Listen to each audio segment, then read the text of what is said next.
नमस्कार, वक्त बड़ी बहस का है। मैं हूं राजेश कुमार और मैं हूं आपके साथ काजोल नारायण। महिलाओं के खिलाफ बढ़ते अपराध के मामलों को देखते हुए गृह मंत्रालय ने सभी राज्यों और केंद्र शासित प्रदेशों के लिए एडवाइजरी जारी की है। इसमें मंत्रालय ने महिला अपराध के मामलों में पुलिस की कार्रवाई सुनिश्चित करने को कहा है। ऐसे मामलों में सही तरीके से काम करने और मामलों में लापरवाही न बरतने का दिशा निर्देश भी दिया गया। माना जा रहा है कि उत्तर प्रदेश, छत्तीसगढ़, राजस्थान और कुछ अन्य राज्यों में महिलाओं के खिलाफ हालिया घटनाओं के मद्देनजर ऐसा किया गया है। वहीं योगी सरकार महिला अपराधों पर लगाम लगाने के लिए प्रदेश के सभी 75 जिलों में महिला सुरक्षा को लेकर महिला नोडल अफसरों की तैनाती करने की तैयारी कर रही है। इसी कड़ी में महिला सुरक्षा को लेकर गृह विभाग की बैठक हुई, जिसमें यूपी में घट रही घटनाओं के लिहाज से आगे की रूपरेखा तैयार की गई। अपर मुख्य सचिव गृह अवनीश अवस्थी ने बैठक ली है, जिसमें डीजीपी हितेश चंद अवस्थी के साथ 1090 एंटी रोमियो स्क्वाड के अधिकारी भी मौजूद रहे। इस बैठक में दुष्कर्म के आरोपियों के पोस्टर्स लगवाने वाले फैसले पर भी क्रियान्वयन के आदेश देने की भी खबर है। बिल्कुल, यानी अब पूरी तरीके से गंभीरता दिखाई जा रही है उन मामलों में जिसको लेकर लगातार सवाल उठ रहे थे। और एक बड़ा मसला जो है, बड़ा मुद्दा जो है वो ये बना हुआ है कि महिलाओं को सुरक्षित माहौल कैसे दिया जाए। चूंकि ये ऐसा मुद्दा है जिसपे सियासत खूब हुई, जिसपे चुनाव लड़ा गया, चुनाव जीता गया, उसके बाद कई कदम उठाए गए, एंटी रोमियो स्क्वाड बनाया गया, ऑपरेशन दुराचारी की बात की गई। अब ये विशेष बैठक की गई है जिसमें कई तरीके के फैसले लिए गए हैं और बड़े कदम इसमें उठाने की पूरी उम्मीद के अपराध को कैसे रोका जाए। सरकार, प्रशासन अब पूरी गंभीरता के साथ इस पे आगे बढ़ता हुआ, चूंकि हाथरस, बलरामपुर, आजमगढ़ और कई दूसरी जगह पे जो महिला सुरक्षा को लेके जो वारदातें हुई, महिलाओं के साथ जो अपराध हुआ, उसको लेके शासन प्रशासन सवालों के घेरे में है। बिल्कुल, और सवाल ये भी है कि जब एंटी रोमियो स्क्वाड बनाया गया, 1090 पर कॉल करके महिला किसी भी वक्त अपनी सुरक्षा के लिए कॉल कर सकती है, हेल्प मांग सकती है, उसके बाद भी आखिर महिलाओं के खिलाफ अपराध क्यों बढ़ रहा है?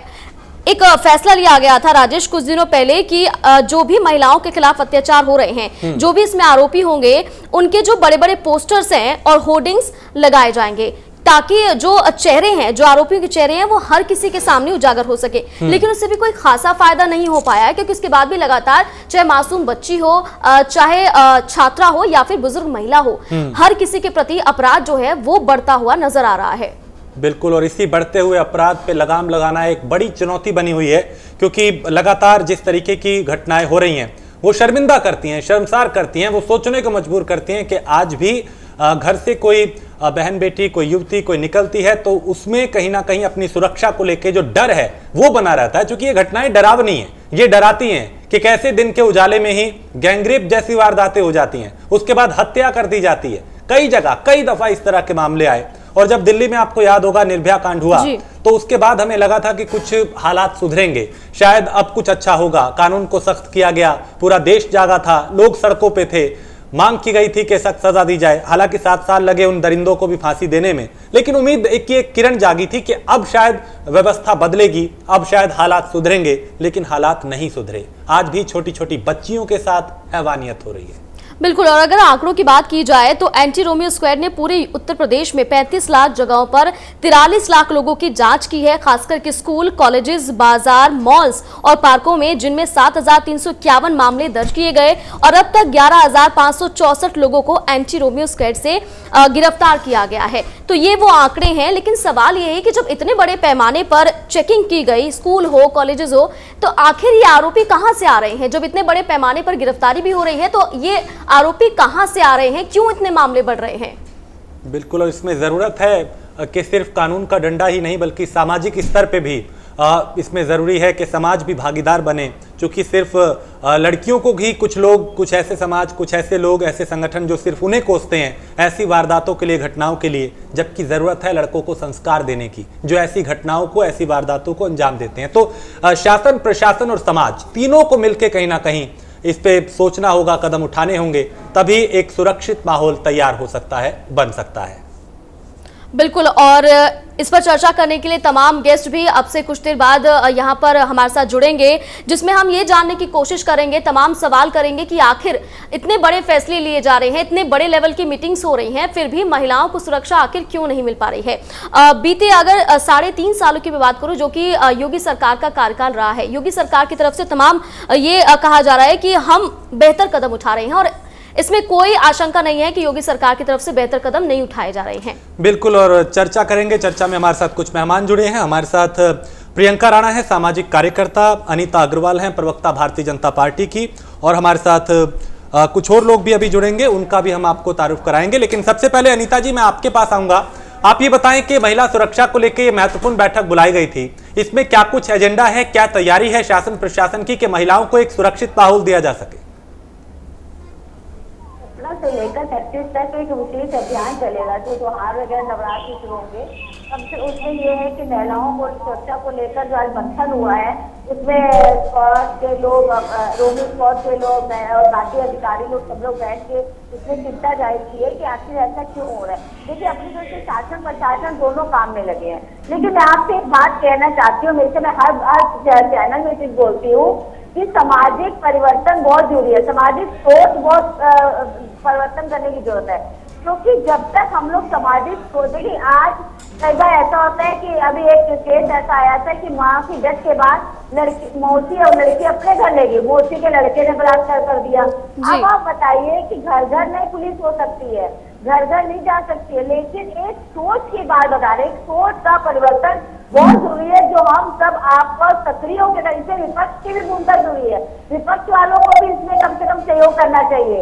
जैसे एक समय में देश प्रथा थी, एक समय में सती प्रथा थी, एक समय इसी तरह ये बलात्कार की जो समस्या है, जब तक हमारी सोच में परिवर्तन नहीं आएगा तब तक हम जितने मर्जी, हम तो कहते हैं जितने भी आप कानून बनाते चले जाएं, घर में कैसे सुरक्षा करेंगे बच्चे की जो घर के अंदर हो जाती है, परिवार के अंदर हो जाती है, उसमें आप सुरक्षा कैसे हम कर सकते हैं? मैडम, घर की सुरक्षा का एक अलग मसला है, लेकिन जो बाहर सुरक्षा देनी है वो भी तो नाकाफी है, वो भी तो नहीं दे पा रहे। बाहर की सुरक्षा, देखिए हमने कहा बाहर की सुरक्षा तो हम लोग सारे प्रबंध करते हैं। देखिए, हमने ये एक आपको एग्जाम्पल बताया कि ऐसा भी होता है, जब तक सोच, जब हम घर की सोच में परिवर्तन करेंगे तो बाहर सोच अपने आप परिवर्तन होगी। लेकिन ये तो मतलब मैं एक राजनीतिक मुद्दा इसको बनाते हैं लोग, राजनीतिक मुद्दा ना बनाकर एक सामाजिक मुद्दा है ये समाज के लिए मुद्दा है, जनता के लिए मुद्दा है, हम सबके लिए है ये। इसको राजनीतिक रोटियां नहीं सेकनी चाहिए जो आज विपक्ष राजनीतिक रोटियां सेक रहा है। नहीं, वो आज नहीं सेक रहे, ये तो हम दशकों से देखते आ रहे हैं मैडम। ये रोटियां हर दल सेकता है, जब आप विपक्ष में होते हैं ना तब आप लोगों ने भी सेकी हैं। आज आप सत्ता पक्ष में हैं तो आपको एक सामाजिक मुद्दा नजर आ रहा है, अच्छी बात है, लेकिन राजनीति आप लोगों ने भी की है। ठीक है, मैं दोबारा आता हूँ। प्रियंका, आप कुछ कहना चाह रही हैं? जी बिल्कुल, और देखिए सामाजिक मुद्दा है, लेकिन जो मानसिक परिवर्तन है वो बहुत ही स्लो प्रोसेस है। जब तक मानसिक परिवर्तन नहीं होगा तो क्या हमारी बेटियां ऐसे ही असुरक्षित रहेंगी? लॉज बना दिए जाते हैं, मैं मानती हूँ सरकार ने पॉक्सो एक्ट में संशोधन किए, बहुत सारे कानूनों में चेंज किया, लेकिन इम्प्लीमेंटेशन कहाँ है वो भी देखना पड़ेगा। आप कहते हैं मानसिक बदलाव, आप अपनी पार्टी के अंदर ही चेंज कर लीजिए ना। जितने भी आरोपी हैं आप उनको टिकट देते हैं, आप पहले वहां से सुधार करना स्टार्ट कीजिए ना।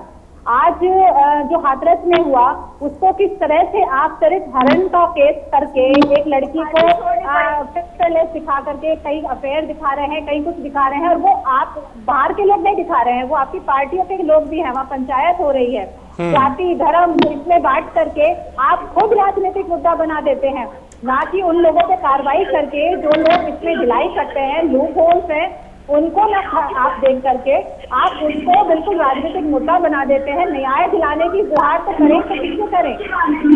सरकार काम कर रही है, चिंतन का साथ साथ आपको मंथन भी करना पड़ेगा, आपको आत्ममंथन करना पड़ेगा। परिवर्तन जरूरी है, आपके संगठन में सोच की जरूरत है। जो आपके यहाँ की प्रवक्ता थी वो राष्ट्रीय प्रवक्ता, बिल्कुल। बाकी गेस्टों पर मैं जाऊं उससे पहले अनीता जी, मेरा एक सवाल आपसे है। अनीता जी मेरा एक सवाल आपसे है, मैं एक महिला हूं इसलिए मैं आपसे सवाल कर रही हूं कि आपने जो सामाजिक बदलाव की बात कही है, बहुत ही अच्छी बात है, बहुत ही अच्छा कदम सरकार उठा रही है अगर सामाजिक बदलाव की बात कर रही है तो। लेकिन आप मुझे ये बताइए कि जो प्रशासन लगा हुआ है, जो पुलिसकर्मी लगते हैं, जो रोमियो स्क्वाड टीम बनाई जाती है, वो किस लिए बनाई जाती है? सिर्फ हाथ पर हाथ रखने के लिए या कुछ काम करने के लिए भी? कई पुलिसकर्मी ऐसे होते हैं, कई मामले ऐसे आते हैं जो एफआईआर दर्ज नहीं करते हैं। देखिए, पुलिस तो अपना काम करे, समाज तो बदलेगा, सामाजिक बदलाव बहुत अच्छी बात है। आप देखिए पुलिस अपना काम कर रही है, ऐसा नहीं। आप देखिए ऑनलाइन एफआईआर होती है, फोन पे एफआईआर होती है। सबसे बड़ी बात यह है कि 24 घंटे के अंदर आरोपी पकड़े भी जाते हैं। उनको एक आध मामलों में अनीता जी फरार नहीं होते हैं आरोपी। जैसे पहले सरकारों में लोग संरक्षण देते थे, हमारी सरकार संरक्षण नहीं दे रही है। अच्छा ये बताइए, आरोपी और अपराधी जो 3-4 साल में तो नहीं बनते है ना। शुरू से जिनकी सरकार है उन्होंने संरक्षण दिया, तभी तो आज उनके इतने हौसले बुलंद है ना, क्योंकि जो आतंकवादियों के पक्ष में मुकदमा करते रहे। देखिए अनीता जी, मेरा एक बहुत सिंपल सा सवाल था, बहुत आसान सा सवाल था कि मुझे ये बताइए कि सामाजिक बदलाव तो हम कर रहे हैं, पुलिस को भी अपना एक्शन लेना चाहिए, लेकिन आप इसे राजनीतिक मोड़ क्यों दे रही हैं? नहीं, पुलिस एक्शन लेती है, तभी तो बता रही हूँ कि पकड़े जाते हैं अपराधियों को संरक्षण नहीं दिया जाता। यहाँ पे जैसे अपराधियों को संरक्षण दिया जाता था, आतंकवादियों को तुम मुकदमे कर जाते, आज हौसले उनके इसलिए बुलंद है। 3-4 साल में कोई अपराधी नहीं बढ़ गए ना, अपराधी पैदा हो गए। ये वही अपराधी है जो उस समय संरक्षण दिया जाता था। शिल्पी चौधरी जी, अनीता जी जो कह रही हैं, राजनीतिक पार्टियों, अनीता जी जो कह रही हैं, कितनी सच्चाई है इसमें? 3-4 साल में पैदा होकर बड़े नहीं हो गए हैं। वो भी एक सत्तारूढ़ पार्टी की प्रवक्ता अगर इतनी ऊल जलूल बातें कर रही है लगातार, आप देखिए, आप इनसे जो मुद्दे पे जवाब चाह रही हैं वो उसको छोड़ करके ये दुनिया भर की बातें कर रही हैं। इनसे जरा पूछिए कि कोई भी सरकार बनाई किस लिए जाती है। शिक्षा, स्वास्थ्य, सुरक्षा के 3 महत्वपूर्ण बिंदुओं पर हर सरकार चुनी जाती है। तो ये आज कह रही है कि विपक्ष की जिम्मेदारी है, फिर ये कह रही है कि आतंकवादियों को छुड़ाता रहा है विपक्ष। इनसे पूछिए कि जब निर्भया कांड हुआ था, ये विपक्ष में थे, तो इन्होंने कितनी चूड़ियां बांटी थी लोगों को, कितनी नंगाई करी थी इन्होंने, और उसके बाद आज ही कह रहे हैं कि विपक्ष जिम्मेदार है। लोग अपने घर में संस्कार दें। आरोपियों के, आप इसमें ध्यान दें, आरोपियों के पोस्टर लगा रहे हैं, ये सत्यता होगी, हर आरोप में सत्यता होगी। ये मतलब किस तरीके के लोग आ रहे हैं भाजपा के प्रवक्ता बनके, जो दुनिया भर की मॉरल पॉलिसिंग बता रहे हैं और सिंपल वो काम नहीं करा पा रहे हैं जो कि प्रियंका जी कह रही हैं कि कानून है, कानून को आप लागू करा पा रहे हैं, उसको नहीं कराना है क्योंकि इनके बस का नहीं है। सबसे ज्यादा बलात्कारी अगर किसी पार्टी में बैठे हैं तो वो भारतीय जनता पार्टी है, ये दुनिया जानती है। पूछिए ना इनसे कि क्यों बलात्कारियों को टिकट देते हैं, क्यों उनका मन बढ़ा रहे हैं ये लोग। कोई जवाब इन्होंने इस तरीके का दिया है जिससे लग रहा है कि इस मुद्दे पर बात कर रहे हैं। बनाते हैं प्रजापति को आप लोग और विपक्ष अरे मैडम, आपकी बात मुझे एक तो क्लियर नहीं है और इसके चिल्लाने से डिबेट नहीं होती है। अपनी पार्टी का आप जवाब देना चाहती हूँ कांग्रेस की प्रवक्ता राजलक्ष्मी जी, ठीक है राजलक्ष्मी जी, जो कदम उठाए जा रहे हैं सरकार की तरफ से महिला सुरक्षा को लेकर, क्या उतने काफी हैं? क्योंकि कई ऐसे मामले हाल ही में ऐसे हुए हैं जिसने एक बार फिर पूरी व्यवस्था को सवालों के घेरे में ला दिया है। आज भी एक महत्वपूर्ण बैठक थी, उसमें भी कुछ कदम उठाए गए हैं। क्या इतना काफी है महिलाओं को सुरक्षित माहौल देने के लिए, या फिर और क्या कुछ करना होगा?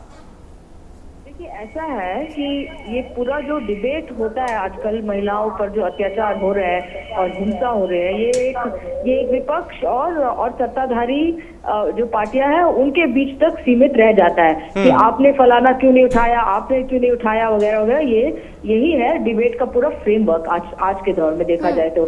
जहां तक सुरक्षा का सवाल है, कोई आप जितने भी पुलिस या मतलब पूरी छावनी बना दीजिए पुलिस की, उससे महिलाओं पर हिंसा में कमी जो मतलब होगी, ऐसा कोई गारंटी नहीं है। सवाल ये उठता है, और जहां तक ये सामाजिक सोच की को जो है बदलने की जो बात की गई है, सामाजिक सोच कोई अपने आप से तो जो पनप के नहीं आती है।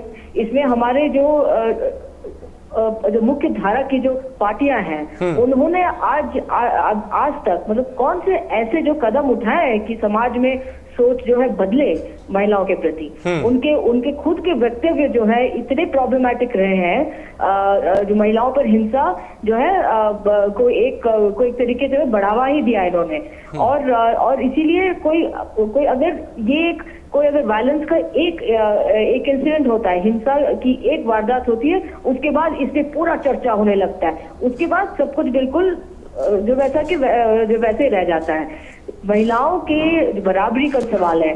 हमारे संविधान में जो महिलाओं के लिए जो अधिकार जो दिए गए हैं, महिलाओं के लिए नहीं सभी के लिए जो अधिकार दिए गए हैं, उनका इम्प्लीमेंटेशन कराना वो एक प्रायोरिटी नहीं है। जो भी सरकार आती है वो उसको एक प्रायोरिटी मान के नहीं चलती है। सिर्फ अगर एक निर्भया हो जाता है, फिर एक हाथरस हो रहेगा, फिर कहेंगे आपने वो फलाना क्यों नहीं उठाया, आपने ये फलाना क्यों नहीं उठाया। और ये जो है राजनीतिकरण का जो सवाल है, महिलाओं का सवाल है, जो पॉलिटिक्स से बहुत बहुत जुड़ा है। और ये है, और आपकी जो पॉलिटिक्स को दिखाता है आप कितने कमिटेड है महिलाओं के सवाल पर। सिर्फ रेप के कानूनों में ठीक है संशोधन हुए, 2012-13 में वर्मा कमेटी आई, उन्होंने रेप का डेफिनेशन जो है डिवाइडन किया और उसमें जो फांसी भी हो गई, जो निर्भया में जो एक्यूज थे जो कन्विक्ट हो गए थे, उससे क्या हिंसा में कोई कमी आई है?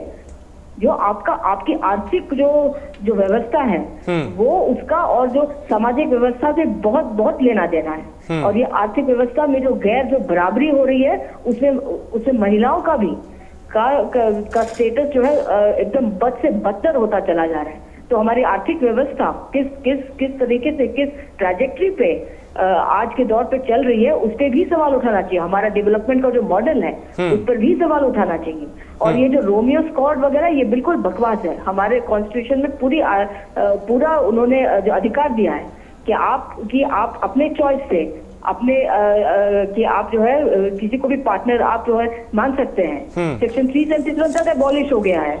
और अब ये जो है रोमियो स्क्वाड वगैरह करा के ये लोग क्या अपराध कम कर रहे हैं? इससे तो और भी ज्यादा लोगों को तंग करने के तरीके हैं ये। हाँ। आप इस देश में एक तरफ, और ये समाज के जो ठेकेदार बनते हैं ठीक कि महिलाओं को ऐसे होना चाहिए वैसे होना चाहिए, इन पर कोई अंकुश नहीं लगता। कोई भी पॉलिटिकल पार्टी और खासकर बीजेपी और कांग्रेस जो है, दोनों पॉलिटिकल पार्टी ये बिल्कुल ये सिर्फ जब एक इंसिडेंट होता है तब ये लोग। नहीं मैडम, कई तो ऐसे इन्हीं पॉलिटिकल पार्टियों के कुछ सदस्य ऐसे हैं जो इस तरीके की सोच रखते हैं जिससे कि बढ़ावा मिले।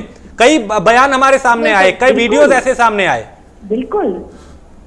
अनीता जी, हाँ अनीता जी, आप ये बताएं कि आप खुद एक महिला हैं और अब सत्ताधारी पार्टी की आप प्रवक्ता भी हैं, ऐसे में क्या कदम उठाए जा रहे हैं? क्योंकि महिला सुरक्षा एक ऐसा मुद्दा है, इस पे चुनाव आपने लड़ा था, आपने विपक्ष को घेरा था, जनता ने आप पे भरोसा किया, सरकार आपकी बनी, आज भी हालात जो हैं वो बहुत अच्छे नहीं है। मैं एक चीज कह रही, निर्भया कांड में कानून बने, उसमें आप देखिए उसमें कहा गया था विशाखा गाइडलाइन से सारे ऑफिस में बनाई जाएगी विशाखा गाइडलाइन। लेकिन आप बताइए वो सरकार ने तो बनानी नहीं थी, वो वहाँ के ऑफिस के लोगों ने बनानी थी, कई लोगों। लेकिन आज किसी ऑफिस में क्या विशाखा गाइडलाइन बनी? कोई जागरूक हुआ?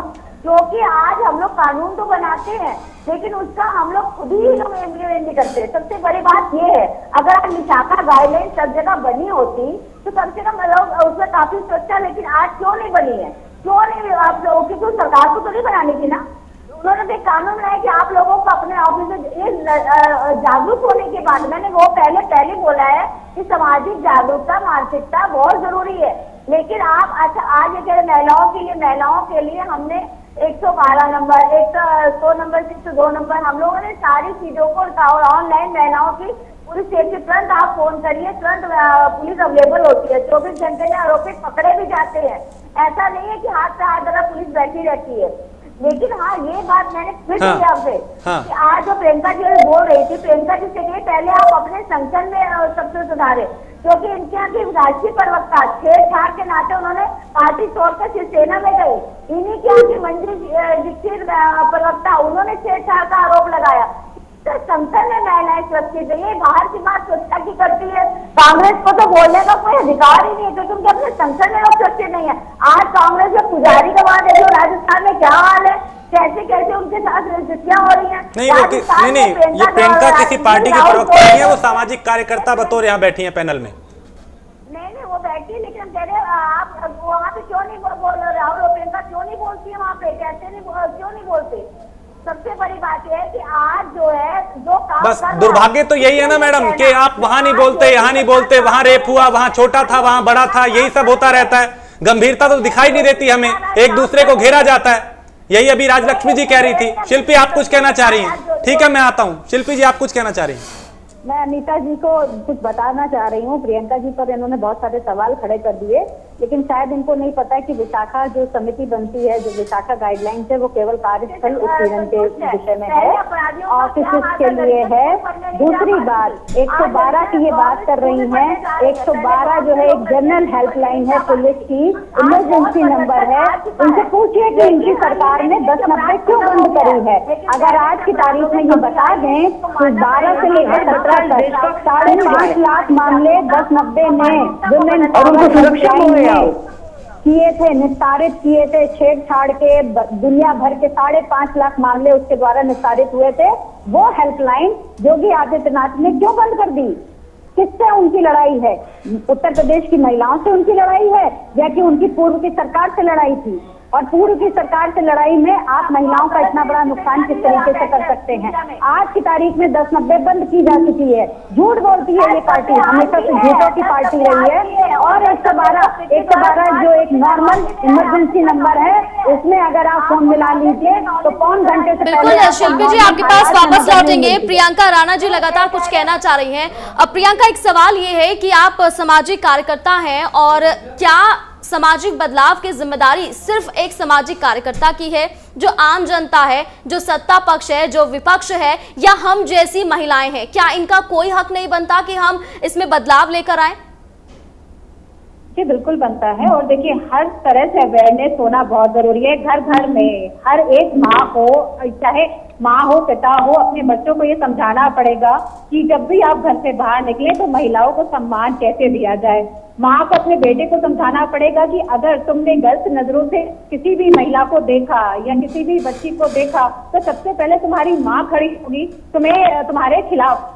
तो इस तरह के संदेश आपको अपने घर से शुरुआत करने पड़ेंगे। लेकिन फिर से मैं आपको एक बार दोबारा से बोलना चाहूंगी, जो सामाजिक बदलाव है वो एक स्लो प्रोसेस है। जब तक ये चीजें होती हैं, हम लोग जो लगातार देखते हैं काफी बदलाव आया है समाज में, लेकिन आप अगर इसको राजनीतिकरण करेंगे, आप इसको राजनीतिक रोटियां सेकेंगे, आप अपनी ही पार्टियों के लोग जब बलात्कार होते हैं वो लोग अपराधियों को डिफेंड करेंगे, जब पुलिस इसमें ढिलाई बरतती है उसमें आप एक्शन नहीं लेते हैं, और उसको छुपाने के लिए आपकी पार्टी के ही लोग खड़े हो जाते हैं। चाहे कोई भी पार्टी हो, मैं सिर्फ एक पार्टी की बात नहीं कर रही हूँ, सब पार्टी की बात कर रही हूँ। लेकिन दुर्भाग्य तो इस बात का है कि जब निर्भया कांड हुआ था तब जो बीजेपी थी तब वो भी कैंडल मार्च कर रही थी। आज उपदेश दिए जा रहे हैं सामाजिक परिवर्तन के, तब भी इन्होंने अगर ऐसे ही उपदेश दिए होते तो शायद एक कंट्रीब्यूशन इनकी तरफ से भी होता सामाजिक सुधार में, लेकिन नहीं होता है। तब यही महिलाएं अपनी राजनीति करती हैं और कैंडल्स ले खड़ी हो जाती हैं। आज जब दूसरी पार्टी कैंडल मार्च करते हैं तो इन लोगों को परेशानी हो जाती है, कहती है कि ये सब राजनीति हो रही है। राजनीति सब कर रहे हैं, बच्चियों की लाशों पर सब राजनीति कर रहे हैं, रोटियां सेक रहे हैं, वोट बैंक चाहिए। लेकिन अगर आप अपने अंदर झांक करके देखें तो जितने लूप होल्स हैं, कुलदीप सेंगर के केस में क्या हुआ था? कुलदीप सेंगर के केस में जब आप इलेक्शन जीत जाते हैं तो साक्षी महाराज जी वहां पर पहुंच जाते हैं हाथ जोड़ करके धन्यवाद देने के लिए। तो क्या ये सही था? क्या आपने अपनी पार्टी के लोगों से बोला, आपने अपने पार्टी के एमएलए विधायकों से बोला कि भाई आप इस तरह के अपराधियों का संरक्षण कर दीजिए? लेकिन अगर कोई सामाजिक कार्यकर्ता कुछ बोलती है तो उसको भी आप किसी पार्टी से जोड़ देते हैं। पहले तो आपको इन्फॉर्मेशन नहीं है कि कौन क्या बोल रहा है, उसके बाद आप अगर कोई कुछ समझाना चाहता है, आपकी गलतियों को उजागर करना चाहता है तो आप उसी के ऊपर उंगलियां खड़ी कर देते हैं। जब लड़की, आप मानसिक सुधार की बात कर रहे हैं, क्या यह मानसिक सुधार है कि अगर किसी लड़की के साथ बलात्कार होता है, उसको मर्डर कर दिया जाता है, उसको रात के अंधेरे में जला दिया जाता है, फिर उसको यह कहा जाए इसकी कॉल डिटेल्स क्यों निकाली जा रही है? फिर उसकी, अगर मैं कहती हूँ अफेयर भी था, लड़की का कुछ भी था, उससे बात करती थी, तो क्या किसी लड़के को अधिकार है कि उससे गला करके मार दिया जाए? क्या किसी को भी अधिकार होता है इसका तरह किया जाए? लेकिन नहीं। बिल्कुल प्रियंका जी, अनीता जी इस पर कुछ कहना चाह रही है, उनको भी सुन लेते हैं। नहीं प्रियंका जी, एक जब पूछो कि एसआईटी की रिपोर्ट जो आ रही है, आपको सच्चाई पता है? सच्चाई क्या है? एसआईटी की रिपोर्ट आने दीजिए, जो एजेंसियां लगी है उनकी रिपोर्ट आने तब आप बोलिए। दूध का दूध पानी का पानी हो जाएगा। सच्चाई तो आपको भी नहीं पता ना मैडम, सच्चाई तो आपको भी नहीं पता थी। आपने 3 दिन सब कुछ बंद कर दिया होगा, पुलिस सामने बना के रख दिया किसी को अंदर। ठीक है, एक सेकंड राजलक्ष्मी जी, एक सेकंड मैडम, मैं दोबारा आता हूं। क्या महिला सुरक्षा सिर्फ क्या एक ऐसा मुद्दा है जिसपे हमें राजनीतिक पार्टियों को ये देख के सोचना पड़ेगा कि आज हम सत्ता में हैं, विपक्ष में हैं, तभी आवाज उठाएंगे? क्योंकि आज कई ऐसे मंत्री हैं केंद्र में जो जिस वक्त विपक्ष में थे, जब निर्भया के साथ ये दरिंदगी हुई थी, तब वो सड़क पे थे। क्या आज उनकी जिम्मेदारी नहीं है कि वो इंसाफ के लिए आगे आए? अगर वो सरकार में भी हैं तो कम से कम कटघरे में खड़ा करें, सवाल उठाएं। आज बचाव किया जा रहा है, तो क्या ऐसे होगा? ये तो चलता रहेगा, सरकारें आएंगी जाएंगी, प्रशासन वही रहेगा, आधी रात को लड़की को जला दिया, ये घटनाएं होती रहेंगी, ये सब रुकेगा कैसे मैडम? चाहे वो बीजेपी शासित राज्य में हो चाहे कांग्रेस शासित राज्य में हो, महिलाओं के साथ जहां भी अत्याचार हो रहा हो, सभी पार्टियों को एक साथ मिलके इस पे इशू उठाना चाहिए। ये नहीं कि हमारा रिकॉर्ड, हमारे राज्य में इतने हेल्पलाइन है, उस राज्य में कितने हेल्पलाइन है, ये सवाल नहीं है। और फिर दूसरा, जब भी कोई प्रॉब्लमैटिक स्टेटमेंट आता है किसी भी पॉलिटिकल लीडर से, चाहे वो चीफ मिनिस्टर ही क्यों ना हो, और उसमें जो है अपराधियों को संरक्षण देने की जब बात आती है, जब सामाजिक तत्व, कुछ सामाजिक दबंग जो है समाज के जब मीटिंग्स होल्ड करते हैं, जब पंचायत होल्ड करते हैं, उसको भी कंडेम करना चाहिए। सभी महिलाएं जो सभी पार्टियों में हैं, ये नहीं कि ये देखना कि अगर वो कांग्रेस शासित है तो हम नहीं बोलेंगे, या वो बीजेपी शासित है तो हम नहीं बोलेंगे। ये एक अप्रोच जो आज है, ये एक हमारे जो ध्रुवीकरण जो हुआ है हमारे समाज में और हमारी पॉलिटिक्स में, उसका एक रिफ्लेक्शन है, उसका एक बहुत बड़ा, उसको क्या बोले, प्रतिबिंब है। और ये जो है ये ध्रुवीकरण में ये जो एक हिंसा की भाषा, सब मतलब को ठोक के रख दो, मार के रख दो, हाँ, ऐसे इस तरीके का जब लैंग्वेज जब एक्सेप्टेबल हो जाता है, तो उसमें क्या महिलाएं क्या, बच्चों क्या, सबके साथ, जो भी गरीब जो है और जो भी बैकवर्ड है उसके साथ तो ये वायलेंस होगा ही। और सिर्फ महिलाएं, सिर्फ गरीब महिलाएं नहीं, मिडिल क्लास महिलाओं के साथ भी होगा। राजलक्ष्मी जी, आप एक वरिष्ठ पत्रकार हैं और काफी अब बेहतर चीजों को जानती हैं, आपने बहुत समाज को देखा है। एक बात मैं पूछना चाहूंगी कि क्या अब वो समय आ गया है कि महिलाओं को एकजुट होकर अब खुद आवाज उठानी पड़ेगी या खुद अपने लिए इंसाफ करना होगा? नहीं, ये आपकी बात बिल्कुल सही है। और ये जो है आज से नहीं, ये 1970s या प्री इंडिपेंडेंस से ही जो है बहुत सारी महिलाएं जो इस फ्रीडम स्ट्रगल की हिस्सेदार थी, उसके बाद ये कंटिन्यू किया। सबसे पहले महिलाओं पर जो रिपोर्ट आया, जो commission on the status of women in India report आया, 1975 में आया ये, इसमें और फिर तब से लेके जो महिला संगठनों का जो रोल रहा है, रेप कानूनों में क्या संशोधन अपने आप आ गए?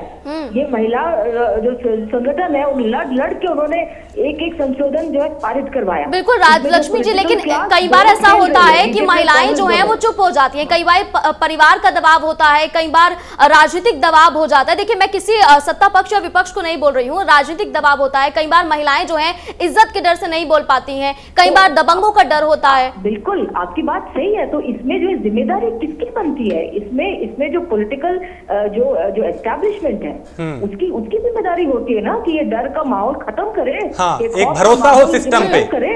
वो अब आप समाज पर डाल देंगे, परिवार पर डाल देंगे, ये आपकी जिम्मेदारी है। अरे आप सत्ता में बैठे हैं और समाज में कुछ अगर ठोस रूप से बदलाव लाना है तो इसके लिए आपको पहलकदमी करनी पड़ेगी ना। ये एक झुंझले, ये क्या बोलते, झुंझुना की तरह कुछ दे दो और कभी ऐसे नहीं, जो है महिलाओं का जो बजट है उस पर भी कभी बढ़ोतरी नहीं होती है। महिला जो बिल है, जो हमारे बीजेपी के जो साथी हैं वो भी बताया, आज तो बहुमत में सरकार है, वो अपनी कमिटमेंट क्यों नहीं दिखाती है? महिलाओं का जो है बिल तो पारित कर दे। ठीक है, जवाब दीजिए अनीता जी। दोनों जगह सरकार आपकी है, केंद्र में भी राज्य में भी, बावजूद इसके हालात बेहतर नहीं हैं। देखिए, ऐसा है, महिला हेल्पलाइन हम लोगों ने और बढ़ाई है। जो अभी इन्होंने बोला कि 1090 सशक्त नहीं है, 1090 पहले से ज्यादा सशक्त है। उसको फिक्की द्वारा स्मार्ट क्वेश्चन अवार्ड भी मिला। हमने 181 की स्थापना, हमने 181 लिया, हमने 102 लिया, और हमने सबसे बड़े 112 लिया। सबसे बड़ी बात है 1076 हमने मुख्यमंत्री की हेल्पलाइन दी। वो आज भी अगर सारी हेल्पलाइन चल रही है तो 3.5 साल बाद आपके पास आंकड़े होने चाहिए। हमारे पास आंकड़े हैं, हमारे पास आंकड़े हैं। पोस्टर लगाने के आप भी मत बोलिए, कुछ नहीं कर रहे हैं आप लोग। शांति से आप भी सुन लीजिए। जब हमने पोस्टर लगाने की बात की, सामाजिक प्रतिष्ठा पे आज आएगी लोगों के पोस्टर आरोपियों के नहीं लगते, पोस्टर आरोपियों के नहीं लगते। तो आप मुझे आरोप लगा देंगी कि मैंने आपको छेड़ा और मेरा पोस्टर ले जाएगा, और दोषियों को दंड देने के लिए आईपीसी में प्रावधान है। बिल्कुल असंवैधानिक बात कर रही है आपकी भारतीय जनता पार्टी। किसी आरोपी को पोस्टर लगने का कोई तरीका संवैधानिक नहीं है। आरोपी का और आपने क्लियर कर लिया कि वो आरोपी 100% उसने किसी का बलात्कार किया है। आरोपी का आप सोशल लगा देंगी। आपको कुछ कानून की समझ है, जरा कानून को समझिए। ठीक है, एक एक करके ठीक है। शिल्पी जी मैं आ रहा हूँ। प्रियंका, आप कुछ टिप्पणी करना चाह रही थी अनीता जी की बात पे। नहीं मिलती। आप पहले पूरा सुन।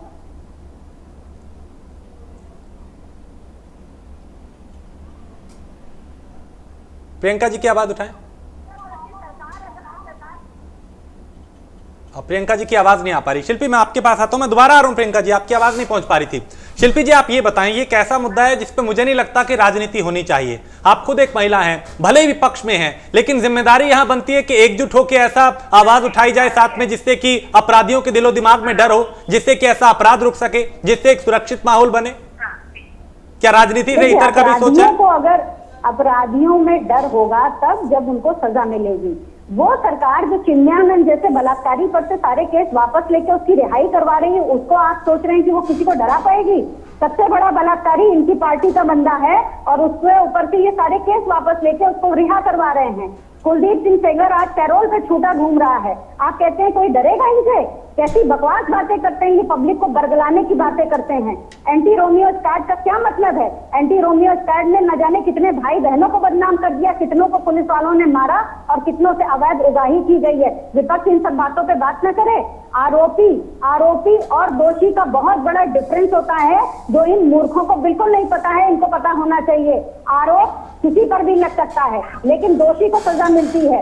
और आप ये भारतीय कानून व्यवस्था में कहा गया है कि 10 अपराधी छूट जाएं, लेकिन किसी बेगुनाह को सजा नहीं मिलनी चाहिए। उस पर ये कहते हैं कि मात्र आरोपी होने पे ये पोस्टर चिपका देंगे। आप बताइए, जो इतना गुंडा राज पुलिस ने यहाँ कायम कर रखा है उत्तर प्रदेश में, ये किसके पास गारंटी है कि पुलिस जिससे दुश्मनी निकाल रही होगी उसका वो पोस्टर नहीं लगाएगी? तो जिसके खिलाफ 10-20 हजार रुपए पहुंच जाएंगे उस आदमी का पोस्टर नहीं लगेगा। ये चिन्मयानंद के खिलाफ कोई काम नहीं कर रहे हैं, ये कुलदीप सिंह सेंगर के खिलाफ कोई काम नहीं कर रहे हैं। लड़कियां बिल्कुल शिल्पी जी आपके पास वापस लौटेंगे। अनीता जी आप सत्ता में हैं, देखिए ये जो पैनल बिठाया हमने, महिलाएं इसमें इसलिए बिठाई हैं ताकि जो महिलाओं के प्रति अपराध बढ़ रहा है उसके खिलाफ हम आवाज उठा सकें। एक दूसरे पर आरोप प्रत्यारोप तो करने के लिए बहुत सारे मुद्दे हैं। यहाँ अनीता जी से मैं एक सवाल पूछना चाहूंगी कि 35 लाख जगहों पर जो आंकड़े बताते हैं 43 लाख लोगों की जांच की गई है। स्कूल, कॉलेज, बाजार, मॉल्स और पार्कों में गिरफ्तारी 11,000 से ज्यादा हुई है। अगर जब इतनी गिरफ्तारी हुई है, इतनी जगहों पर लगातार जांच की जा रही है, तो फिर आखिर ये अपराधी आते कहां से हैं? देखिए मेरी बात तो सुनिए, मैं वही कह रही हूँ, अपराधी 3-4 साल में पैदा नहीं हो गए। ऐसे लोगों ने हौसले बुलंद किए, जो कहते हैं लड़कियां हैं, लड़कियां हो जाती है, जो बलात्कारियों करते हैं ट्विटर पे, ये सारी दुनिया जानती है। बुलंद करते हैं कौन बलात्कारियों को? यहाँ हालत ये है कि 6 साल की योगी सरकार में महिलाओं की लड़की अपराधी नहीं हो गए। आपका क्रिकेटर प्राप्त हुए अपराधी है, उसकी लड़की को बलात्कार की धमकी दी गई है।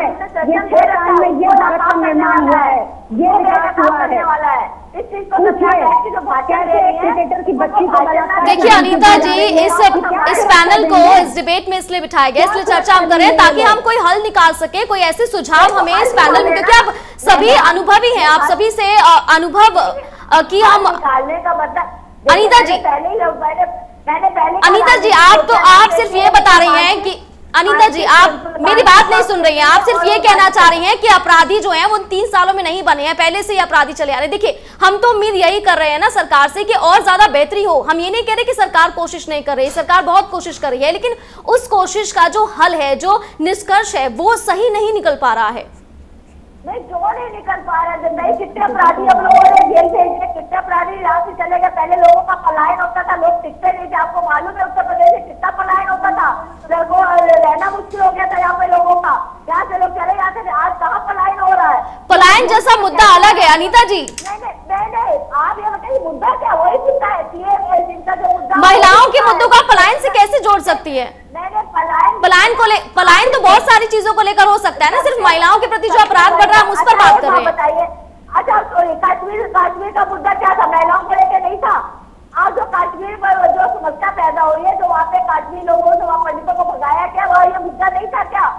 महिलाओं महिलाओं के प्रति मैडम कहाँ पहुंच गई आप? नहीं बिल्कुल, पलायन के मुद्दे और महिला सुरक्षा का मुद्दा अलग है। आप कॉन्सेप्ट आप नहीं, आप खुद मैडम, आपको खुद नहीं पता आप क्या बोल रही हो, आप सुन ही नहीं रही हो। नहीं, आपको खुद नहीं पता आप बोल क्या रही हो, आपको नहीं मालूम आप क्या बोल रही हो। आप शुरू से एंड तक आप दोबारा रिपीट देखिएगा, एक ही बात बोल रही हैं। अब प्लान बीच में ले आई। ठीक है, मैं लौटता हूं आपके पास। राजलक्ष्मी जी, मैडम आप ये कुछ सुझाव दें इन सरकारों को, और जो पैनल में बैठे हैं लोग एक दूसरे को घेर रहे हैं, इनको कुछ सुझाव दीजिए कि कैसे क्या कदम उठाने चाहिए, क्या प्रभावी कदम उठा के हम समाज की सोच को भी बदल सकते हैं और महिलाओं को सुरक्षित माहौल भी दे सकते हैं। देखिए, एक दो बातों बस बातें मैं कहूंगी, उसके बाद आप इसको कैरी फॉरवर्ड कर सकते हैं। तो एक चीज है कि जो हिंसा है समाज में, मतलब कोई भी हिंसा, ठीक है, हाँ, अब कोई भी हिंसा है, आज के दौर में हम जो महिलाओं की हिंसा के बारे में बात कर रहे हैं, और बच्चों के खिलाफ जो हिंसा होता है, उसका एक सामाजिक, आर्थिक और एक राजनीतिक माहौल से पूरा तात्पर्य और कनेक्शन होता है। ये आप उसको जो डिस्कनेक्ट नहीं कर सकते हैं। जब तक आपके समाज में सामाजिक जो गैर बराबरी है, आर्थिक और एकदम भयंकर रूप से जो आर्थिक गैर बराबरी है, और उसके बाद लैंगिक जो है गैर बराबरी है, ठीक है ना। हाँ, इस पे आपको, अगर आपने एक बहुत फुटिंग पर अगर उसको एड्रेस नहीं किया, तो आप जितने भी सीसीटीवी लगा लीजिए, जितने भी पुलिस कर्मी बिठा लीजिए, जितने भी कानून में आप संशोधन कर लीजिए, आपके समाज में जिस प्रकार का बदलाव आप लाना चाहते हैं, वो बदलाव कभी भी नहीं होगा। एक तो बात ये है। दूसरी बात ये है कि कानून में अगर आप संशोधन कर भी दीजिए, जैसे बहुत अच्छे कानून में संशोधन हुए, जो बीजेपी ने, जब निर्भया का हुआ, बीजेपी बहुत खुल के सामने आए, और फिर कानून में संशोधन हुए, अच्छे हुए। रेप लॉज का डेफिनेशन वाइडन किया गया, ये कहा गया कि हर पुलिस स्टेशन में फोरेंसिक किट होंगे। अब ये सवाल उठता है, हाथरस वाले जो चांदपा पुलिस स्टेशन में फोरेंसिक किट था या नहीं था? नहीं था। डिस्ट्रिक्ट हॉस्पिटल में उस बेचारी का इलाज कराने की सुविधा थी या नहीं थी? नहीं था। उसके बाद उनको अलीगढ़ रेफर किया गया।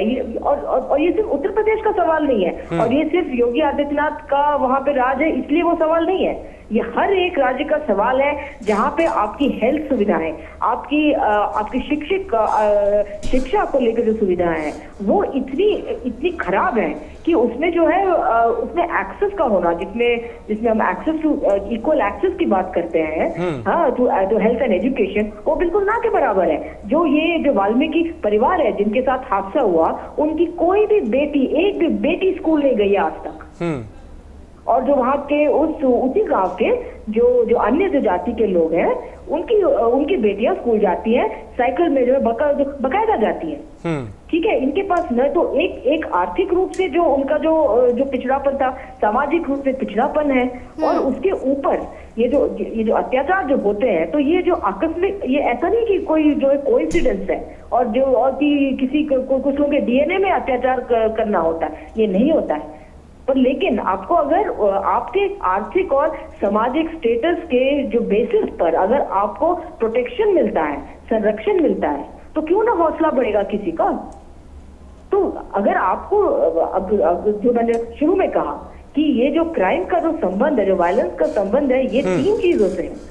जो आर्थिक जो दिशा हमारी समाज आज हमारी राजनीतिक पार्टियां दोनों, कांग्रेस बीजेपी जो दोनों ले जा रही हैं, जो पूरा उदारवादी जो आर्थिक नीति जो उन्होंने 20-25 साल से चला रखा है, जो कांग्रेस ने शुरू किया और बीजेपी आगे बढ़ा रही है इसका जो नतीजा जो है, ये सब जो गरीब तबकों पर और महिलाओं पर और बच्चों पर बहुत बुरा असर, बिल्कुल, और उसका बुरा असर दिखाई भी देने लगा मैडम, उसका बुरा असर अब दिखने भी लगा है, सबको दिखाई दे रहा है। और कहीं भी जब ऐसा मामला होता है तो सिर्फ खींचतान होती है, तू मैं होता है, मेरा तेरा होने लगता है, वही एक निराशा का संकेत देता है। प्रियंका जी, आप बताएं, अगर आप मुझे सुन पा रही हैं, कि क्या कदम उठाने की जरूरत है जिससे एक बेहतर सुरक्षित माहौल तैयार किया जा सके? क्योंकि सिर्फ कानून ही रोक लगाएगा, मुझे लगता है ऐसा भी नहीं है। सामाजिक स्तर पर भी हमें कदम उठाने होंगे। बेटियों से ज्यादा बेटों को हमें संस्कार देने की जरूरत है।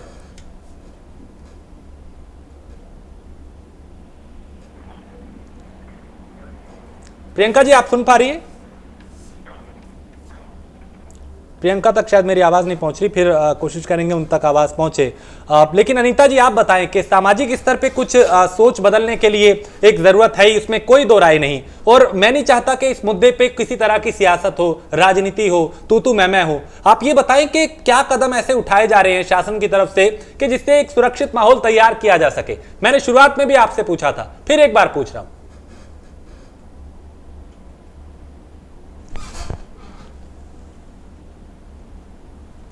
हेलो अनीता जी आप सुन पा रही हैं? हाँ मैं सुन पा रहा हूँ आपको। हाँ बताइए क्या पूछा आपने? मैं आपसे ये जानना चाह रहा था कि कोई ऐसा सुरक्षित माहौल तैयार किया जाए, इसके लिए क्या कदम उठाए जा रहे हैं? क्योंकि कदम उठते हुए हमें दिखाई देते हैं तो वो जमीन पे नहीं दिखते, वो कह दिए जाता है, वो अखबारों में दिखाई देते हैं, बयानों में दिखाई देते हैं, जमीनी स्तर पे उसका असर नहीं हो रहा। देखिए अगर जमीनी स्तर पे उसका असर नहीं होता तो अपराधी 24 घंटे तक ना पकड़े जाते। अगर जमीनी स्तर पे असर ना होता तो इतनी FIR ना होती। अगर जमीनी स्तर पे असर ना होता तो आज ऑनलाइन भी FIR महिलाएं ना कर पाती। लेकिन आप ये देखिए जमीनी स्तर पे असर है। मैंने बोला ना सामाजिक परिवर्तन और मानसिक को बदलना बहुत जरूरी है। आज देखिए कोई भी ऐसा नहीं है कि अपराधी फरार हो जाए या अपराधी ना पकड़ा जाए। अपराधियों को संरक्षण देने का काम सरकार नहीं करती है। अब मैंने बताया इन अपराधियों के हौसले क्यों बुलंद है, क्योंकि पिछली सरकारें इनको संरक्षण देती रही, इनको मंत्री पद में बैठाती रही और समाज में अपनी नहीं एक सेकंड मैडम एक सेकंड रोकूंगा मैं आपको। अगर जमीनी स्तर पे होता ना मैडम, तो सुनिए मैम, अगर जमीनी स्तर पे होता तो आधी रात को लड़की का शव नहीं जलाया जाता। अगर जमीनी स्तर पे होता ना तो फिर उस बच्ची को वक्त रहते इलाज के लिए दिल्ली भेजा जाता। अगर जमीनी स्तर पे होता तो जांच को तेज किया जाता। अगर जमीनी स्तर पे होता तो वहां पे मीडिया को नहीं रोका जाता। न जाने क्या क्या छुपाया गया। तो जमीन पे कुछ नहीं हुआ। नहीं जमीनी स्तर पे था, उसको मेडिकल कॉलेज में ले गया। तो मेडिकल कॉलेज से अच्छा हॉस्पिटल नहीं होता? आप बताइए, मेडिकल कॉलेज में जब उसका नहीं तब उसको फिर दिल्ली लेके जाया गया। ऐसा नहीं है कि उसके बयान, उसकी महिला, उनकी मदर ने 2 बार 3 बार अपने बयान को दिया है। 2-3 बार अपने बयान बदले थे। जब लड़की के बयान हुए हमने उस लड़की के बयान पे उन आरोपियों को भी पकड़ा। खाली उन्होंने संदीप की बात की थी, संदीप रहेगा, संदीप था, और हमने संदीप को उसे पकड़ा। उन्होंने कहा भाई देखिए आप बयानों पे जाइए ना, जो उसकी माँ के बयान थे, लड़की के बयान थे, बाद में लड़की ने जो बयान दिए उसके बयान अलग थे। तो ये आप सोचिए, जो आज सामने एक महिला आई है, वो भी जबलपुर की डॉक्टर महिला आई है। अनीता जी क्या एक महिला होने के नाते ये कहना सही है जो आप कह रही हैं? वो गलत जान दे रही है। अनीता जी एक महिला होने के नाते क्या आपने जो कहा है, जो अभी आपने शब्द कहे हैं, क्या वो सही है? क्योंकि अभी जैसा कि आपने कहा कि SIT जांच करिए, रुक जाइए, आप ऐसे कैसे फिर बयानों पर बोल सकती हैं? आप ये बताइए, SIT की जांच में तो आया ना कि एक महिला जबलपुर की डॉक्टर महिला बनकर उनके घर में भाभी बनकर बैठी हुई थी जी। तो मीडिया के आगे बोलती रही, जैसे SIT की जांच हुई वहां से फरार हो गई। बाद में मीडिया ने उसको पकड़ा। देखिए पूरी जांच आजा ने दी थी, दूध का दूध पानी का पानी होगा। लेकिन यहाँ तो कमी प्रशासन की है ना, कि प्रशासन पहचान नहीं पाया, इतने दिन हो गए। देखिए इस पूरे मामले को गरमाते हुए काफी समय हो गया है, 10-12 दिन हो गए हैं, लेकिन पुलिस अब पहचान कर पाई है उस महिला की। ये तो पुलिस की बहुत बड़ी नाकामी है। नहीं कोई नाकामी नहीं। आप ये बताइए, आप जब लड़की की माँ के बयान हुए, जब लड़की के बयान हुए, सरकार ने, प्रशासन ने उस पर काम किया। लेकिन बाद में सब सामने आया कि क्या क्या हो रहा है। तब SIT की जांच उसको 10 दिन का समय और बढ़ाया गया। अब आप देखिए उसमें कितनी राजनीति हुई है। राजनीति सब लोग वहाँ पे जाके हल्ला बोलने लगे। अरे आप अगर लाशों पे राजनीति करेंगे। देखिए अनीता जी एक और सवाल है मेरा। देखिए अनीता जी एक और सवाल है, यहाँ पर राजलक्ष्मी जी बैठी हुई हैं, वरिष्ठ पत्रकार हैं। उन्होंने एक बात कही थी कि जो परिवार था उसकी एक भी जो बेटी है वो पढ़ी लिखी नहीं थी, जरा से भी शिक्षा उनके पास नहीं थी। तो आप मुझे ये बताइए कि शिक्षा पर भी सवाल उठाए जा रहे हैं। शिक्षा का स्तर इसका मतलब बेहतर नहीं है, या तो कुछ ऐसा अल्पसंख्यक लोग हैं, जो दलित लोग हैं, वो शिक्षा ठीक तरीके से प्राप्त नहीं कर पा रहे हैं, और आप लोग कहते हैं कि हम तो सभी का विकास कर रहे हैं। सुन लीजिए, शिक्षा की बात आप ठीक कह रही है। शिक्षा हम लोग गाँव-गाँव पहुँचा रहे हैं। आज गाँव-गाँव में शिक्षा जा रही है, आज लड़कियां पढ़ने जा रही है स्कूल में। हम लोग निःशुल्क शिक्षा व्यवस्था की है कि 12वीं तक निःशुल्क शिक्षा की व्यवस्था की है हम लोगों ने। ऐसा नहीं, और लड़कियों के लिए पूरी तरीके से व्यवस्था की। यही हम कह रहे हैं, शिक्षा बहुत जरूरी है। शिक्षा का कदम हमारी सरकार ने सबसे पहले उठाया है। आज आप देखिए गाँव में सब स्कूल खुल रहे। आज हमारे अध्यापन में पढ़ रहे हैं, ये सब सरकार कुछ चिंता है। सरकार शिक्षा पे पूरा ध्यान दे रही है, तो अगर शिक्षित होंगे लोग तो समाज में तो अनीता जी ये मैं मान लूं, अनीता जी ये मैं मान लूं कि अगर मैं दिल्ली से नोएडा आती हूँ नौकरी करने के लिए तो अपने घर में सुरक्षित पहुंच सकती हूँ। अनीता जी मैं मान लूं ये। देखिए मेरी बात सुनिए, अब सब लड़कियां बाहर काम कर रही हैं, ऐसा नहीं है कि कोई लड़कियां वही काम कर रही हैं। हमारी बेटी बात काम, सब लड़कियां बाहर काम करने जाती है, ऐसा नहीं। देखिए काफी सुरक्षा है। मैं क्या कुछ समय ऐसे आप घरेलू मामले होते हैं, अब खेत में उनका जान पहचान है, उनकी रंजिश चल रही है पुरानी, उनकी माँ ने बताया। तो कुछ ऐसे मामले होते हैं जो कि सामने उभर के आते हैं, वो बाद में पता चलता है किस वजह से ऐसा हुआ।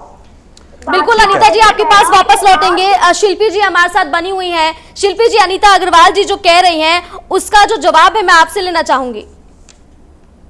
मैं क्या इनकी बातों पे बात करूंगी। कह रही हैं कि हम निःशुल्क शिक्षा की व्यवस्था हमने करी है। इनको बताइए कि पूर्व की कई सरकारों द्वारा ये पहले से चली आ रही व्यवस्था है। इनकी सरकार ने एक काम किया है कि इन्होंने छात्रों की छात्रवृत्तियां बंद कर दी हैं, इन्होंने शिक्षा तक पे जीएसटी लगा दी है। उसके बाद ये कह रही हैं कि लड़कियां बाहर निकलती हैं और काम करती हैं और पता नहीं क्या क्या ये कह रही हैं। मुझे तो इनकी कोई बात ही नहीं समझ में आ रही है। कुल मिलाकर इतनी बुरी स्थिति आज तक कानून व्यवस्था की कभी नहीं रही है जितनी अभी है।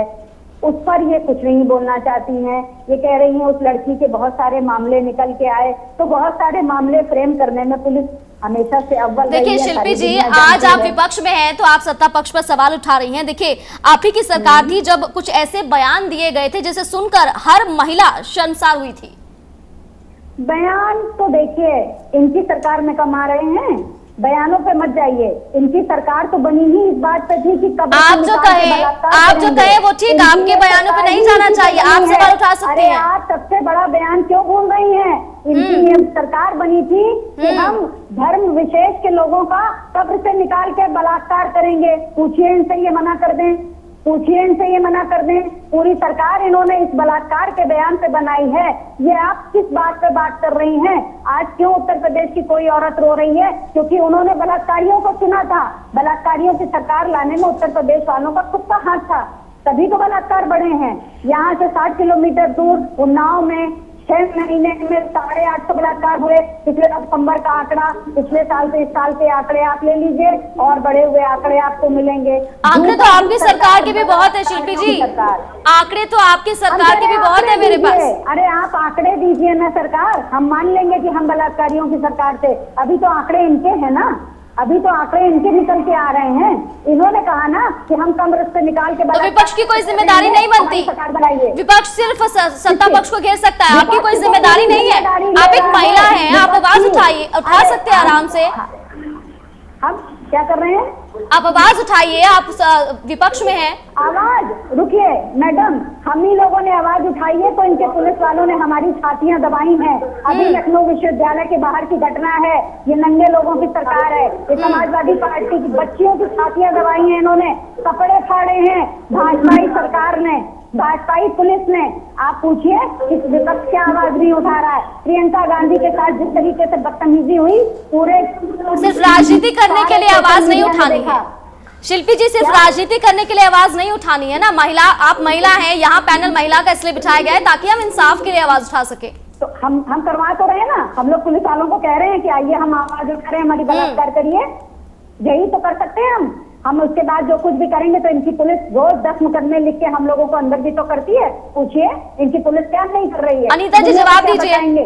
सबसे बड़े बलात्कारी पुलिस में बैठे हैं, पुलिस कमिश्नरेट लागू करके इन्होंने बलात्कारियों की सेना हम लोगों ने क्या बोला है इन्होंने, हमें जवाब बताइए पहले। अनीता जी जवाब दीजिए। शिल्पी जी ये कह रही हैं कि वो आवाज उठा रहे हैं लेकिन उन पर यह आरोप लगाया जा रहा है कि वो सिर्फ और सिर्फ राजनीति कर रहे हैं। शिल्पी जी कह रही हैं कि उन्होंने लाठियां खाई हैं, वो लगातार आवाज उठा, पुलिस अभद्रता कर रही है उनके साथ। आवाज क्लियर नहीं आ रही है। फोटो देखिए, लड़कियों की छातियां दबा रही है इनकी पुलिस। देखिए फोटो, शर्म आ जाएगी। आप बयानों पे बात कर रही हैं, बयान सिर्फ मुंह से निकलते हैं, इनकी पुलिस तो काम कर रही है। अनीता जी जवाब दीजिए। सरेआम ये क्या ध्यान देंगी? आप बोल रहे हैं अनीता जी, मुझे सुन पा रही हैं आप? ये क्या बोलेंगी और क्या सुनेंगी? छोड़िए इनको। क्यों? इन्हीं लोगों की जवाब है। दीजिए। ये नहीं दिखता माननीय योगी आदित्यनाथ जी को उन पुलिस वालों का पोस्टर लगाने की चिंता नहीं होती ठीक है, एक सेकंड अनीता जी, पोस्टर लगा। शिल्पी चौधरी ये कह रही हैं कि जो विपक्ष है वो आवाज उठा रहा है, सड़क पे महिलाएं प्रदर्शन करती हैं तो पुलिसकर्मी अभद्रता करते हैं, उनके साथ, उनके लोगों के साथ गलत व्यवहार किया जाता है।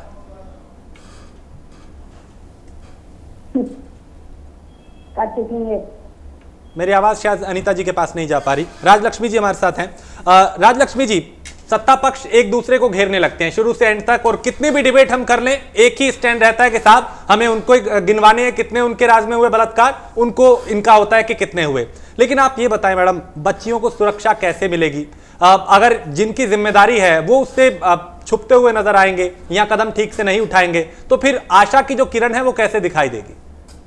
जी, मैं सबसे पहले आवाज उठाने वाली बात पर अपनी बात रखूंगी। एक लोकतांत्रिक देश में सभी को अधिकार है कि लोकतांत्रिक तरीके से अपनी बात रखे। जब निर्भया का इंसिडेंट हुआ था तब भी जो है बहुत लोगों ने प्रोटेस्ट किया, जिसमें जो बीजेपी और उनके जो अन्य संगठन है, जो दक्षिणपंथी संगठन है, सबने मिलके उस पर जो आवाज उठाया। उसमें जो लेफ्ट पार्टी के स्टूडेंट्स भी थे, सबसे पहले उन्होंने उठाया, फिर ये लोग जुड़ गए और फिर बहुत लोग थे उसमें, ठीक है ना। तो इसमें इसमें तो ऐसा नहीं था कि उनको जो ये इन पे आरोप लगा कि ये दंगाई है या ये जो है कुछ कॉन्स्पिरेसी किसी मतलब केंद्र और जो है राज्य के खिलाफ कोई बड़े ही कॉन्स्पिरेसी का हिस्सा है, हाँ, साजिश का हिस्सा है, ऐसा तो कोई आरोप नहीं लगाया। उस टाइम भी तो बहुत जो उस टाइम कांग्रेस की सरकार थी केंद्र में और राज्य में, इतने प्रोटेस्ट हुए, इतने दिन चले, कैंडल लाइट हुए, वहां भी बहुत पुलिस का तामझाम था। लेकिन इस प्रकार का तो नहीं था कि वहां पे जो भी प्रोटेस्ट कर रहा है उसको कि आप दंगा फैलाने के आरोप में उनको उनके खिलाफ एफआईआर किया जाए या उनको रोका जाए फिजिकली, उनके साथ हाथापाई किया जाए या उस प्रकार का लाठीचार्ज किया जाए, ऐसा तो नहीं हुआ था। तो ये आज के माहौल में और उस माहौल में बहुत जमीन आसमान का फर्क है। तो अगर एक लोकतांत्रिक देश में लोकतांत्रिक तरीके से सबको अपनी आवाज रखने का पूरा जो है अधिकार है। और ये जो है और जो आपने जो सवाल उठाया उस पर जो है ये गिनाना कि आपके राज्य में इतने फलाना, इतने अत्याचार हुए, हमारे यहाँ इतने हुए, आपके इतने हेल्पलाइन है, हमारे यहाँ इतने हेल्पलाइन है, इससे जैसे मैंने शुरू में कहा, इससे जो है अत्याचार और जो हिंसा जो हो रहा है महिलाओं के खिलाफ, गरीबों के खिलाफ, बच्चों के खिलाफ, ये कम नहीं होने वाला है। इस प्रकार का जो कॉम्पिटिटिवनेस जो चलता है, अगर राजनीतिक पार्टियां अगर प्रोटेस्ट करती हैं तो उनको प्रोटेस्ट करने दें। हाँ। अगर आप उसमें डिफेंसिव होते हो तो इसका मतलब आप कुछ छुपाने की कोशिश कर रहे हो। और ये जहां तक एसआईटी का बिठाने का सवाल है और दूध का दूध और पानी का पानी होना, ये गलत बात है। वो लड़की, वो महिला आज बेचारी नहीं है हमारे बीच में। क्या दूध का दूध और क्या पानी का पानी साबित करना चाहते हैं कि सही आरोपियों को ढूंढकर कि इसमें जो पकड़े गए हैं वो गलत फंसाए गए, ये फोकस होना चाहिए, या रेप हुआ या नहीं रेप हुआ वो फोकस होना चाहिए। ये पूरा जो गलत तरीके से जो पूरे इन्वेस्टिगेशन को भी एक प्रकार से जो डिरेल किया जा रहा है, इसमें ये दिखाने को कि हाँ राज्य के खिलाफ एक बहुत बड़ा साजिश जो है जो ऑपोजिशन पार्टियां कर रही हैं, ये बहुत ही ये गलत अप्रोच है। और ये जहां तक महिलाओं का सवाल है, उनके साथ बहुत बड़ा और ज्यादा अन्याय करने के बराबर है। ठीक है। अगर ये पूरा अगर इस प्रकार की भाषा और इस प्रकार का सोच अगर अपनाया जाए तो। अनीता जी, सवाल यही उठ रहा है कि जब आप लोग विपक्ष में थे, जब आप आवाज उठा रहे थे तब ठीक था, लेकिन आज जब विपक्ष, जो चूंकि आप सत्ता में हैं, आपकी पार्टी, आज विपक्ष, दूसरी पार्टियां जब आवाज उठाती है तो उनके साथ बदसलूकी होती है, गलत व्यवहार किया जाता है, तो ये रवैया क्यों चेंज हो गया? कहां पर बदसलूकी हुई, किसके साथ बदसलूकी हुई? शिल्पी जी अभी गिनवा रही थी आपको, वो यही कह रही है कि हम सड़क पे उतरी तो हमारे साथ बदसलूकी हुई, अभद्रता हुई। बिल्कुल गलत। परिवार की सुरक्षा, उनके परिवार की सुरक्षा जरूरी थी। अरे रहने दीजिए मैडम, आप अपडेट नहीं है डिबेट के लिए पहले अपडेट हो जाइए कि आपकी पुलिस कहाँ क्या क्या बलात्कार कर रही है महिला प्रदर्शनकारियों के साथ, उसके बाद डिबेट करने आइए फालतू। चलिए, मेरे पास वक्त की कमी है, लेकिन आप चर्चा में शामिल हुए, आप तीनों का बहुत शुक्रिया। प्रियंका राणा आपका भी, अनीता अग्रवाल आपका भी, शिल्पी चौधरी आपका भी। लेकिन सवाल जस के तस बने हुए हैं, जो मुद्दा था वो भी वैसा का वैसा ही है, हालात बदले नहीं है, सवाल कई हैं और अभी आने वाले दिनों में भी कई सवालों के जवाब आना बाकी है। बिल्कुल, और ये देखना होगा कि जिस तरह से मीटिंग्स हो रही हैं, बड़ी बैठकें हो रही हैं और किस तरह के फैसले लिए जा रहे हैं, क्या इससे वाकई महिलाओं के प्रति जो अपराध बढ़ रहा है उसमें कमी आएगी, उसमें गिरावट दर्ज हो पाएगी। फिलहाल एक छोटे से ब्रेक के लिए रुक रहे हैं, जल्द लौटेंगे।